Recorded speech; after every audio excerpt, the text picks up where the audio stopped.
Wee! Hola, kamusta mga kapotpot?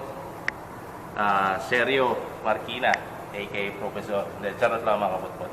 So, Mr. Kalakalir, and welcome to the vlog. So, mga kapotpot, nandito na naman tayo sa madilim na parking.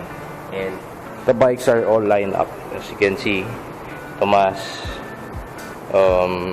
Pasha, and Bella. So, linis muna tayo.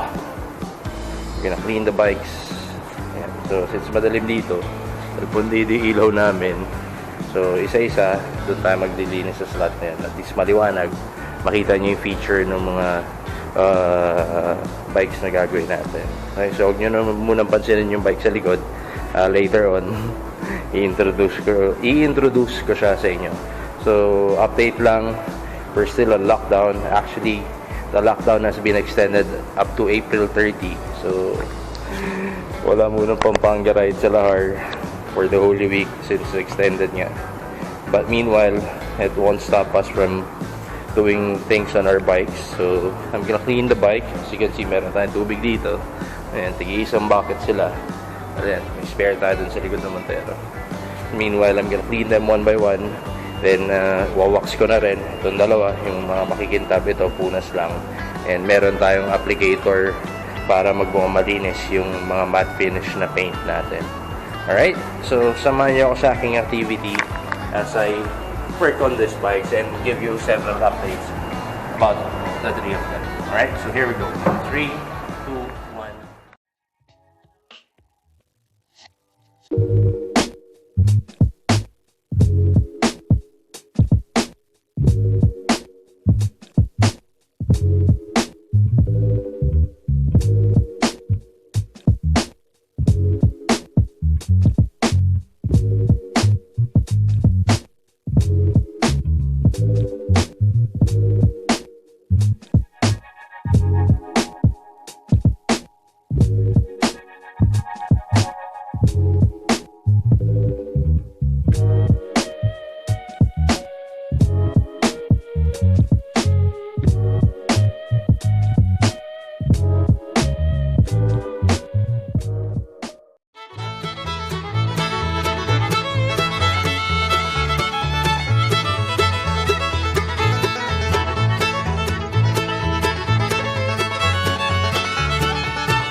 Okay, so dito muna tayo sa kabilang slot. Maki-park muna tayo kasi dito maliwanag.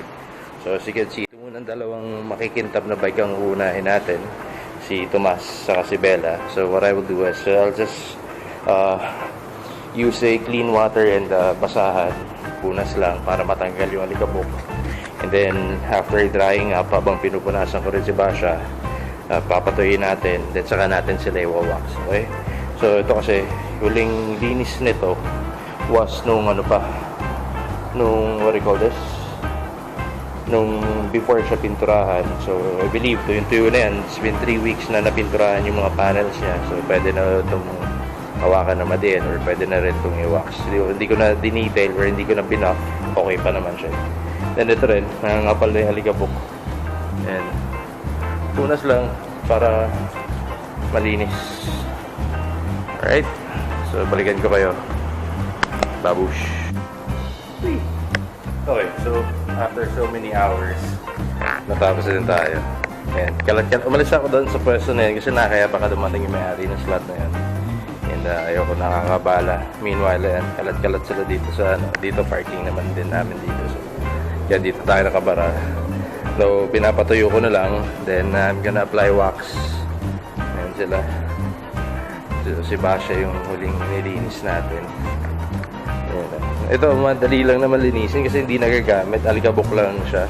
Unlike sa dalawa na lagi kong ginagamit. So, may mga putik-putik. So, pasensya na kayo guys, madilim. Now you know, alam niyo na rin kung bakit tayo lagi lumalabas para mag-vlog. Kasi dito sa parking, napakadilim talaga. Ang hirap. And malamang sang na rin kayo sa view na to. Okay? So, yan sila. So, chinek ko na rin physically yung mga components ng mga bikes natin. Okay naman sila. Kaya di nagagamit. Malikabok lang, lalo na ito si Basha. Yeah. Then mamaya, I don't know if kita nyo yung effect niya. So, ito, bagong linis. So, hindi pa natin nawawax yan. Pero hopefully, mamaya pag nawax natin, kikita to. Okay. So, nag-aagaw ang dilim at liwanag yan kasi it's already past 5 p.m. Pero ayan sila. Woohoo! Si Bella, ang dali pa kintabin ito eh. Kintabin yung kulay niya eh. Okay, by the way, this is still the original paint of the scooter. Ang Kimco-like natin. And later on, after the COVID lockdown, I'm gonna sell the bike na. Benta ko na to kasi I need parking space. I only have limited slots dito sa condo. And may mga parating tayo mga bikes na pang collection. Or if hindi ko man, or ano man, baka ilagay ko na lang to sa Tagaytay. Para at least may bike doon pagka umuwi tayo. Ayan sila. Right? Si Basha. Huwag nyo na lang muna pansinin to. Boom. Right, so prepare lang ako, then balikan ko kayo once I'm done. Alright guys, so I was able to apply the wax na. I don't know if kita pa rin sa camera, pasensya na kayo if madilim. Pero kung curious kayo na yung wax na ginagamit natin, ito. So I bought this may handyman sa Galleria. So liquid car wax ko with nanotech juveniles. So this is how much? 379 pesos. Ayan. Hindi lang kita. Pero yan, testingin natin. Wag lang natin masyadong babari na matagal. Dalang hirap niya tanggalin pagka tumigas na ng gusto. So pakita ko sa inyo what would be the effect upon waxing the tank. Ayan.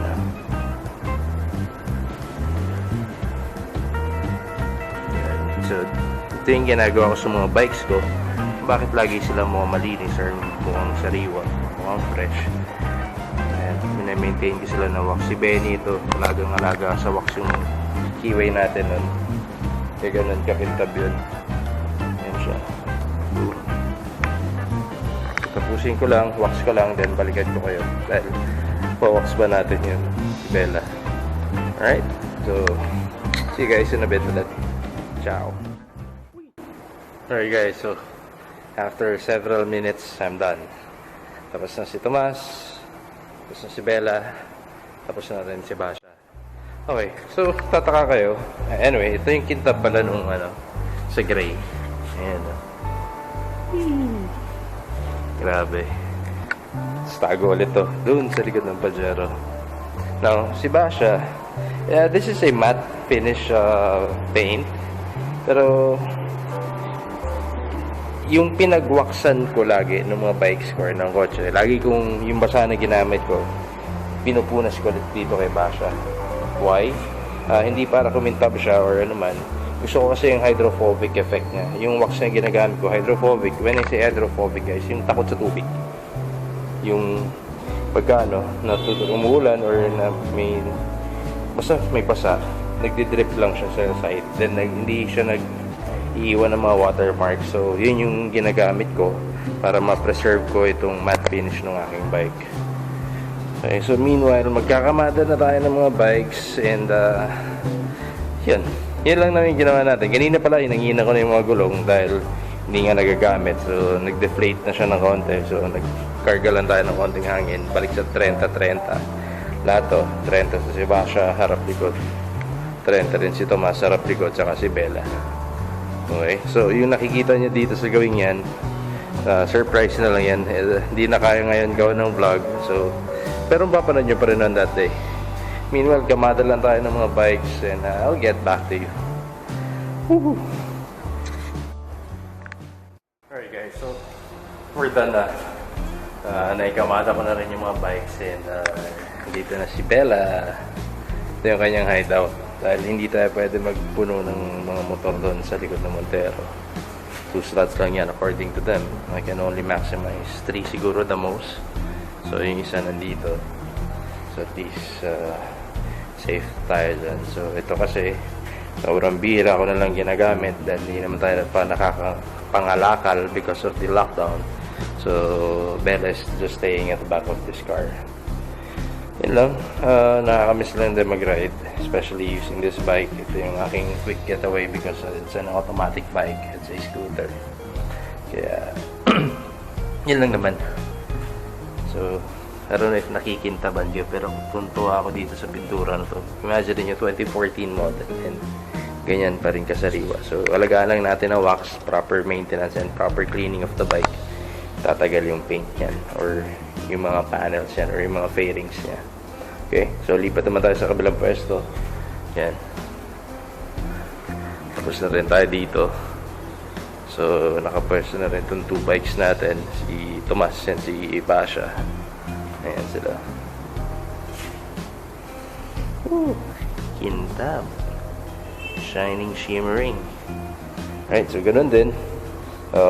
Every once in a while, after 2 days, yan, iniikot ko to sa parking. So hindi ko na vlog kasi sobrang iksi lang nitong routine ko dito sa parking lot.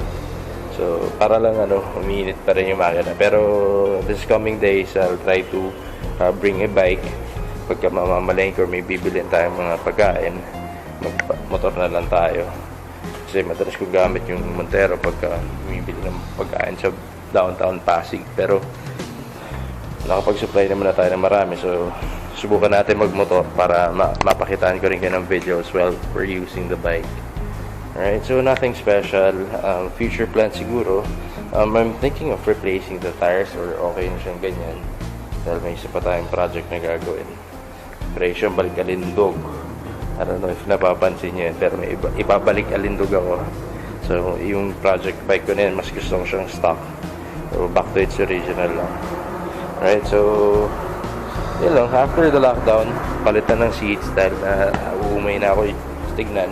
Mas strip ko yung black. Mas okay pag gagawin natin black, mas magmumukhang slick tong bike na to. As for this one, ganun din, okay na siya, proper maintenance lang yan. Apparently hindi ko pa rin napapataas yung mileage na to. So odometer niya 1,800 pa rin, so but it's all good. Okay, speaking of yung mga nakaganitong handlebar pala, so si Classic 250, may nakikita ko ibang pictures nakasagad dito yung taas, medyo ibaba nyo ng konti kahit 3 levels. Kasi pag tinignan yung side profile ng bike guys, medyo tingnan eh. So parang nagmumukhang cruiser bumper. So baba nyo ng konti, okay lang naman yan. So, especially kung naka-stock suspension pa kayo, kasi nagpalit na, kaya okay lang, tumaas to dahil mataas yung petad ko. Pero kung stock, ang baba niya, tapos ang taas dito. So depende if bumper cruiser yung setup niya. Alright, so yun lang mga potpot, update with the bikes that we have here. Tomas and Basha and Bella. So they're about to say goodnight kasi it's already past 6 p.m. Oras na. Yun, 7 o'clock. So, dinner time. So, thank you sa pagsama sa aking activity dito sa parking. And I do hope na safe kayo lahat dyan despite this pandemic ng COVID-19. So, make sure to stay at home. Lumabas kayo. May gagawin kayo. May gusto kayong bilhin mo ito. Lumabas kayo. Alright? So, I guess I'll be ending the vlog from here. Once again, this is your boy, Mr. Kalakan. Now signing off. Ciao. Whee! Good night, everyone. Ride safe and God bless the life. Peace. Bye.